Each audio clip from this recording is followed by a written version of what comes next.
여호와는 나의 빛이요 나의 구원이시니 내가 누구를 두려워하리요. 여호와는 내 생명의 능력이시니 내가 누구를 무서워하리요.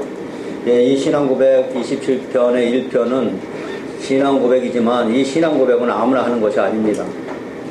이 다윗은 정말로 자기 아들 압살롬에 이어서 사울왕 또는 압살롬 자기 아들에 의해서 쫓겨서 결국은 하나님께서 자기를 구원하시는 그 체험, 경험을 얻고 나서 27편이 읊어졌다고 봅니다. 그렇기 때문에 이 신앙 고백은 아마 신앙생활 하면서 정말 경험이 없고 체험도 없는 여호와가 나의 빛이고 구원이시라는 것을 내 실제 생활에서 실제로 경험한 사람이 고백하는 신앙 고백인 걸 압니다. 그러면서 그는 담대함이 생겼습니다. 내가 누구를 무서워하려 하는 엄청난 믿음이 커진 것이죠. 우리가 이것을 어떤 형식적인 수단과 어떤 무슨 형식적인 예배를 통해서 우리가 신앙 고백이 신앙이 두꺼워지는 게 아니고 실제로 우리의 성숙되는 것은 실제가 되기 위해서는 우리의 삶에서 이런 체험이 있어서 진짜로 하나님이 나를 구원하시고 하나님의 능력이 무엇인지 체험한 사람이 하는 고백인 것을 압니다. 자, 2절 봅니다. 악인들이 내 살을 먹으려고 내게로 왔으나 나의 대적들 나의 원수들인 그들을 실족하여 넘어졌도다 하면서 마지막 그들은 실족하여 넘어졌도다 하고 이거 과거형으로 끝납니다. 다시 말하면 우리가 기도할 적에도 마찬가지입니다. 악인들이 내 살을 먹고 내게로 왔으나 나의 대적들 나의 원수들인 그들은 실족하여 넘어질 것이다가 아니고 넘어졌도다 합니다. 그래서 우리가 예수님이 십자가에서 정말로 승리하신 것을 믿음으로 확신을 갖고 우리가 나가야 되는 것이 바로 본문입니다. 어떻게 될까? 기도하면서 우리는 항상 이런 염려 속에서 기도 응답이 이루어질까? 과연 내가 승리할까? 이런 것은 우리한테는 기독교인들한테는 이것이 두려움으로 다가옵니다. 그러나 우리 기독교인이 다른 종교보다 훨씬 더 중요한 것은 뭐예요? 예수님이 십자가에서 승리하신 거 믿음으로 승리하신 걸 가지고 나가는 겁니다. 그래서 항상 처음에는 불안하고 두렵지만 결론은 승리하는 거죠. 기독교인들이 바로 이 예수를 믿고 십자가를 믿는 십자가의 능력이 바로 이런 데 있습니다. 처음에는 미약하고 실패할 것 같지만 결국에는 승리하신 것을 믿으시기 바랍니다. 자, 3절 군대가 나를 대적하여 진칠지라도 내 마음이 두렵지 아니하며 전쟁이 일어나 나를 치료할지라도 나는 여전히 태어나니다. 이거는 뭐예요? 믿음에 대한 평강입니다. 태어난다는 것은 나의 안식, 나의 평강입니다. 어떤 것이 우겨싸움을 당해도 어떻게 돼요? 예수님이 승리하신 걸 믿음으로써 우리는 평강이 온다는 얘기입니다. 자, 4절 봅니다. 내가 여호와께 바라는 한 가지 일 그것을 구하리니 곧 내가 내 평생에 여호와의 집에 살면서 여호와의 아름다움을 바라보며 그의 성전에서 사모하는 그것이라 그랬어요. 여호와께 바라는 한 가지 일, 이게 중요합니다. 우리가 여호와께 바라는 한 가지 일이 뭐냐는 얘기죠. 그 한 가지 일은 지금 곧 하면서 설명이 됩니다. 여호와의 집에 살면서, 그러니까 여호와의 집이라는 것은 지금으로 하면 교회만 얘기하면 안 됩니다. 여호와의 집이 어디예요? 신약에서는 정말로 네 몸이 나오스 성전이 아니냐 그러니까 네 몸이 교회 아니냐는 얘기죠. 그러니까 내가 삶을 내 발자국 한 발짝 한 발짝 이어가면서 내 안에 모든 삶을 얘기하는 겁니다. 자, 여호와의 집에 살면서 여호와의 아름다움을 바라보며 또 아름다움은 뭐가? 아름다움은 우리를 그토록 하나님이 사랑하신 예수님을 보내서 우리를 구원하신 그 일을 얘기하는 겁니다. 그것이 우리에게는 정말 아름다움이고 기뻐하는 일이 되겠죠. 그것을 바라보고 그의 성전에서 사모하는 그것이라 그러죠. 우리가 성전에서 사모하는 이유가 뭐예요? 교회에 와서 하나님을 만나는 이유가 지금 이 시편 기자는 1절, 2절, 3절부터 자기의 어떤 것을 구하지 않았습니다. 그는 오로지 하나님께서 나를 구원하시고 실족하여 넘어지지 않게 하신 그 한 가지 일을 바라보고서 성전에서 사모하는 그것이라 성전에서 산다는 얘기죠. 자, 5절입니다. 여호와께서 환난 날에 나를 그의 초막 속에 비밀히 지키시고 그의 장막 은밀한 곳에 나를 숨기시며 높은 바 위에 두시로다. 자, 환난 날에 장막 은밀한 곳에 나를 숨긴다 그랬어요. 장막 은밀한 곳. 이 장막 은밀한 곳이 뭐예요? 예, 지정서죠. 근데 우리, 우리는 항상 이거 성경 구속사 할 적에 이 성막 모르면 성경 해석 못 한다고 그랬죠? 예, 이 성막 안에 뭐 있어요? 지정서 안에? 예, 법궤 있다고 그랬어요. 그죠? 예, 법궤밖에 없어요. 이 법궤가 뭐예요? 예수님의 십자가라고 그랬어요. 그렇기 때문에 장막 은밀한 곳에 나를 숨긴다는 얘기는 바로 우리를 어디 안에 숨긴다는 얘기예요? 네, 십자가 안에 예수님이 승리하신 그 십자가 안에 우리를 숨기시고 높은 바위 위에 두시로다. 그러니까 높은 바위 위에 둔다는 얘기는 절대로 사단이 건들지 못하는 높은 곳이란 얘기예요. 그러니까 사단이 우리를 절대 건들지 못한다, 무너뜨리지 못하는 곳에 하나님이 우리를 숨겼다는 얘기입니다. 자, 6절 봅니다. 이제 내 머리가 나를 둘러싼 내 원수 위에 들리리니 내가 그의 장막에서 즐거운 제사를 드리겠고. 이 즐거운 제사입니다. 이 즐거운 제사가 뭐예요? 지금 이 신약을 얘기하면 예수님이 승리하신 기쁨의 제사겠죠.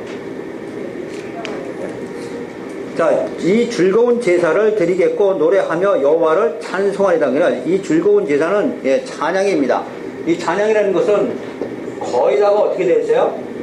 거의다가 예수님이 우리를 구원하신 감사에 대한 찬양이 전부 다 이어졌죠. 그래서 우리 27장 1절부터 6절까지는 우리의 확실한 경험이 있고 하나님을 체험한 사람들의 신앙 고백입니다. 우리도 살면서 그냥 평탄하게 평범하게 하나님을 믿고 있다가 어느 순간에 무너지는 가정 많습니다. 이 무너졌을 때 거기서 다시 하나님을 알고 다시 일어납니다. 일어나는 사람들이 바로 이런 신앙 고백을 할 수 있다는 사실이죠. 그래서 우리는 고난이 유익이다는 말을 지금 하고 있습니다. 자, 이제 27장 1절부터 6절까지는 승리의 확신에 대한 시편 기자의 믿음 고백입니다. 이제 7절 봅니다. 여호와여, 내가 소리내어 부르짖을 때에 들으시고 또한 나를 긍휼히 여기서 응답하소서 하면서 자기의 믿음을 고백한 후에 이제는 기도에 대한 응답을 바라고 있습니다. 8절, 너희는 내 얼굴을 찾으라 하실 때에 내가 마음으로 주께 말하되 여호와여, 내가 주의 얼굴을 찾으리다 하였나이다. 내 얼굴을 찾으라 그랬어요. 이 얼굴을 찾는다는 것도 여러분들 잘 아셔야 돼요. 구약에서는 하나님 얼굴 절대 볼 수 없다고 제가 강의했습니다. 그래서 구약에서는 아무리 얼굴을 찾으려고 해도 하나님 얼굴을 볼 수 없었어요. 모세가 산에 올라가서 하나님과 대면하여 말씀만 들었어요. 얼굴 못 봤어요, 모세는 특히 볼 수가 없었어요. 그래서 하나님 얼굴 보여달라고 모세가 간절히 하나님께 기도했지만 하나님이 바위 틈에다 놓고선 너는 내 등만 보고 너는 내 얼굴은 절대로 보지 못할 것이라고 절대로 얼굴을 보여주지 않습니다.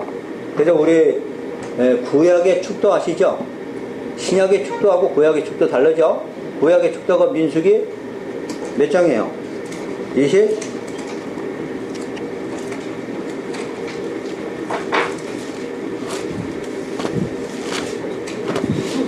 민수기 한번 봅니다. 민수기 20.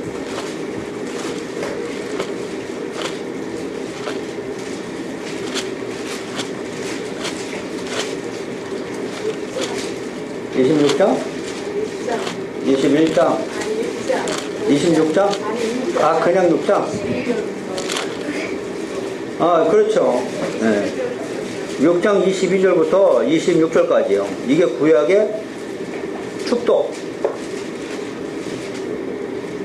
자, 22절부터 23절부터죠. 24절부터입니다. 24절, 민수기 6장 24절부터 26절까지가 구약의 축도예요. 여호와는 내게 복을 주시고 너를 지키시기를 원하며 그래서 또 여호와는 그의 얼굴을 내게 비추사 그랬어요. 이 얼굴을 비추사 그런 거예요. 은혜 베푸시기를 원한다. 자꾸 원한다로 끝납니다. 근데 이미 신약에서는 얼굴을 비췄죠. 그죠? 구약에서 안 보이던 얼굴이 어디서 비친 거예요? 십자가 예수님을 본 것이 하나님을 본 거예요. 하나님의 얼굴이 예수님을 통해서 나타난 거죠.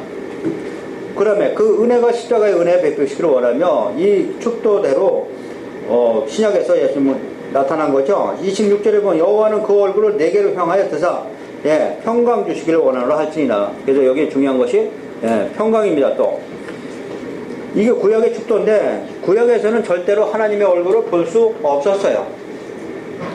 결국에는 이 얼굴이 신약에서 예수님의 십자가를 통해서 나타나는 거죠. 자, 그런데 여기 시편 기자는 너희는 내 얼굴을 찾으라 하실 때 내가 마음으로 주께 말하되, 중요합니다. 이게 뭐예요? 마음으로요? 네.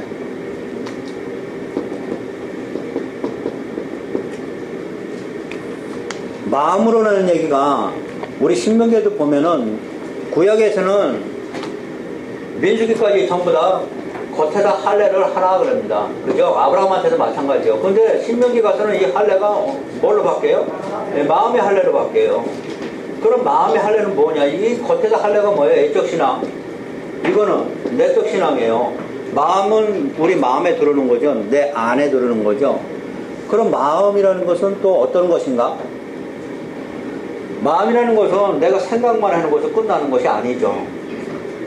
내 마음 가는 곳에 우리의 행위도 따르게 마련입니다.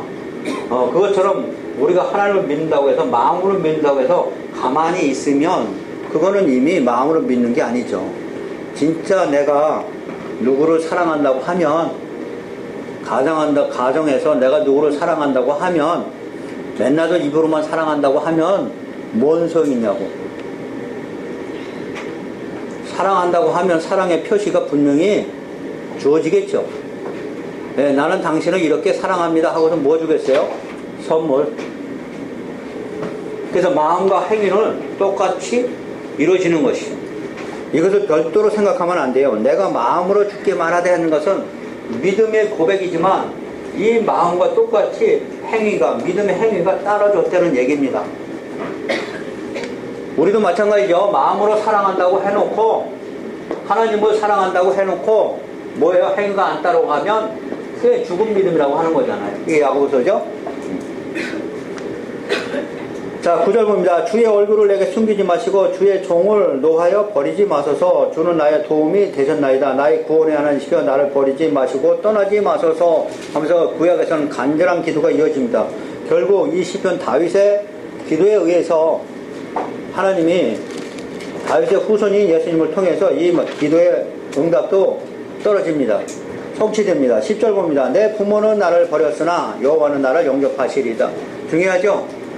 내 부모는 나를 버렸으나, 여기 버렸으나가 번역이 사실 잘못됐어요. 원어에는 버릴지라도예요. 버릴지라도. 부모가 자식을 버리는 부모가 어디 있어요? 요새는 텔레비에 보니까 많이 버리대요. 젊은 애들이 어떻게 잘못해가지고 그냥 애를 낳으면 키울 수 있는 능력이 안 되고 하니까 누구 집에다 놓고 버리기도 하고, 또 옛날에는 실제로 자식들을 많이 낳다 보니까 뭐요, 우리 부모님한테 그런 얘기도, 저거는 태어나지 않았게 태어났다고, 그리고 뭐라고 그래요? 저 다리 밑에서 주워왔다고. 그런 것이 우리에게는 엄청난 상처가 되죠. 그래서 여기 10절은 내 부모는 나를 버릴지라도 여호와는 나를 영접하시려다 하는 신앙 고백이 엄청나게 이루어집니다. 우리도 마찬가지입니다. 교회 안은 정말 상처받고 그런 분들이 오게 돼 있는 거죠. 그 상처가 누구한테 치유돼야 돼요? 네, 하나님의 그 십자가 사랑 안에서 치유가 돼야 돼요. 그래서 하나님을 아는 것이 우선이라고 했어요. 하나님 아는 거, 하나님 다 알죠. 근데 진짜 하나님을 아는 것은 하나님이 사랑이시라는 걸 여러분 아셔야 된다는 얘기죠. 그걸 아는 순간에 우리는 내가 드러나게 되니까요. 거기서 치유 역사도 일어납니다. 자, 11절입니다. 여호와여 주의 도를 내게 가르치시고, 주의 도가 뭐죠? 예, 나를 버리지 않고 주님께서 나를 구원하신 걸 이야기합니다. 내 원수를 생각하여서 평탄한 길로 나를 인도하소서. 평탄한 길, 평안한 길. 그것은 결국 굴곡 있는 삶이 아니고 우리의 소망이 하늘에 있는 소망을 가지고, 또한 어떤 두려움에서도 우리가 이길 수 있는 예수님의 승리를 믿고 가는 길로 나를 인도해달라는 얘기입니다. 이것이 결국 시편 기자는 하나님을 의지하는 삶을 지금 말씀하고 있는 겁니다. 12절 내 생명을 내 대적에게 맡기지 마소서. 우의중자와 악을 토하는 자가 일어나 나를 치대합니다. 예, 맞습니다. 우리가 이 가는 길에서 우는 사자처럼 예, 사단은 우리를 하나님 앞에 못 가기 위해서 많은 것을 미혹하고 유혹하고 우리를 핍박하기 시작하죠. 그러나 13절에 보니까 그 와중에서도 시편 기자는 내가 산자들의 땅에서, 이 산자들의 땅이라는 것은 이 세상 얘기입니다. 내가 이를 사는 이 땅에서 여호와의 선하심을 보게 될 줄 확실히 믿었도다 합니다. 이 믿음의 고백인데 여기 여호와의 선하심이 뭐냐 얘기죠. 여호와의 선하심. 여호와의 선하심은 예, 우리 신약에서 이미 다 밝게 드러났지만 이 선하심은 예, 십자가를 믿음으로써 우리가 어디에 가는 거예요? 천국 가는 거 영생이죠. 예. 그는 지금 뭘 믿었다는 것이요? 자기가 하나님이 주님을 통해서 우리를 구원하신 것을 그것을 믿음으로써 우리가 영생할 수 있고 내가 죽지 않고 하나님과 함께 할 수 있다는 것을 확실히 믿음이에요. 우리의 믿음은 여기 있어야 되는 거죠, 지금요. 우리의 소망도 마찬가지고요. 그러면서 14절 구약에서는 이제는 이렇게 끝납니다. 나는 여호와를 기다릴지어다. 강하고 담대하며 여호와를 기다릴지어다 하면서 이 구약에서는 기다리고 있었지만 우리는 성취되었습니다. 예수님이 이미 오셔서 우리를 구원하는 확신을 갖고 있기 때문에 우리는 이 구약에서는 기다리지만 우리는 이미 때가 참에 예수님이 오셔서 모든 것을 성취하셨습니다. 그래서 우리는 지금 기다리는 게 아니고 뭐로 갈 수 있어요? 믿음으로. 예, 오로지 믿음으로만이 우리가 어떻게 될 것을 확실히 알고 있습니다. 자, 중요한 것은 지금 강하고 담대하며입니다. 14절 마지막에 강하고 담대하며. 이것은 뭐예요? 강하고 담대한 것이 무슨 어떤 일이에요? 낙심하거나 좌절하지 않는다는 얘기죠. 뭐가 있기 때문에 13절 네, 여호와의 선하심을 보게 될 줄, 여호와의 선하심 보게 될 줄을 확실히 믿는다. 여호와의 선하심은 십자가에서 예수님이 오셔서 우리를 구원하신 일이라고 그랬죠. 그것을 확실히 믿었어요. 구약에서는 믿고 어떻게 했어요? 강하고 담대하며 낙심하지 않고 좌절하지 않고 기다리고 있었어요. 그 기다림이 때가 참에 예수님이 오셔서 우리를 구원하게 되신 것이죠. 예. 자, 그러면 시편 27편은 전체적인 내용이 있어요. 예, 27장 1절부터 6절까지 자기의 믿음의 고백을 시작했죠. 근데 이 고백은 아무나 고백하는 게 아닙니다. 정말로 하나님의 역사하심을 체험하고 내 삶에서 그것을 경험한 사람만이 고백할 수 있는 신앙 고백입니다. 그러고 나서 7절부터 10절까지는 내 부모가 나를 버릴지라도 여호와는 나를 받아줄 것이다. 여호와는 나를 사랑해 줄 것이다 하는 걸 믿음으로 그는 붙잡고 있었습니다. 그러면서 그 여호와의 도에 대해서 설명합니다. 결국 이 여호와의 도는 선하심을 예수님을 통해서 우리를 구원하게 될 것을 믿음으로 그는 기다리고 있었습니다. 그 기다림이 강하고 담대하여, 다시 말하면 그 기다림이 절대 낙심하거나 좌절하지 않고 끝까지 기다림으로써 그는 시편을 지금 27편을 지금 마치고 있는 것입니다. 시편 전체가 지금 누굴 이야기하고 있어요? 1편부터 지금 28편까지 27편까지 예수님이 한 번도 빠진 적이 없어요. 그래서 시편은 전부 다 이렇게 된 거죠. 누가복음 24장이죠. 24장의 말씀이 뭐예요? 예수님이 하신 말씀이 율법서와 선지서와 시편에 대해서 나를 가리켜 말을 했는가. 아셨죠? 이게 성경 해석의 근본이라고 그랬죠. 고린도후서 3장 14절하고. 자, 오늘은 창세기